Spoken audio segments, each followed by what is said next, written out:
What are the experts not telling you right now? Well, investment banks have made predictions of what the market's going to do in 2025. I'm going to give you those predictions. But just understand right now, you've got people with inside information. Is life fair? Probably not. But think, JP Morgan, for example, were in a private meeting with the Treasury Secretary. He told them that they were going to reduce tariffs on China. And guess what? A few hours later, Trump made an announcement. They're actually going to try and reduce tariffs on China. So there's people that have got information. So if you want to be investing money, you've got to be thinking about the long-term quality stock that you're going to think's going to do well, or have a good investment manager, or make sure that you listen on YouTube to me so you gain information on exactly what's happening and who's going to gain. You've got China versus America. Gold's going to gain as a result. Also at the same time, defense stock are likely to gain. Why? You've got a divided world. And in a divided world, then defense spending always goes up by all countries.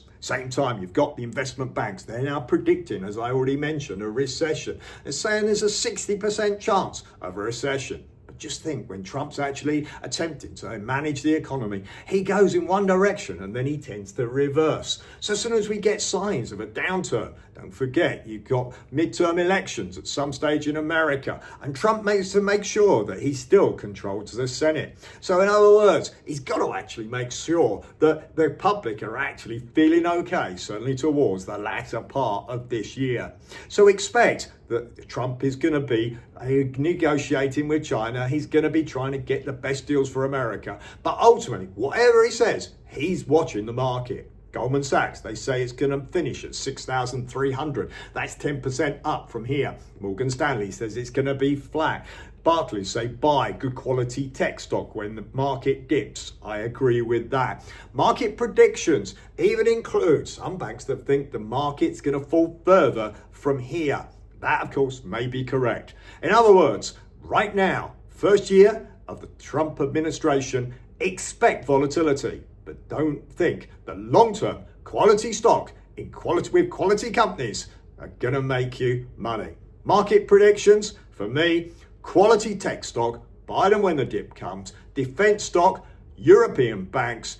Also, if you're brave, okay, Asia could do very well out of this. Ultimately, there's quality companies there, okay, but of course, and they're lower valuations, you've got to be careful when you're investing that you trust that company. Do you think that the government's going to interfere?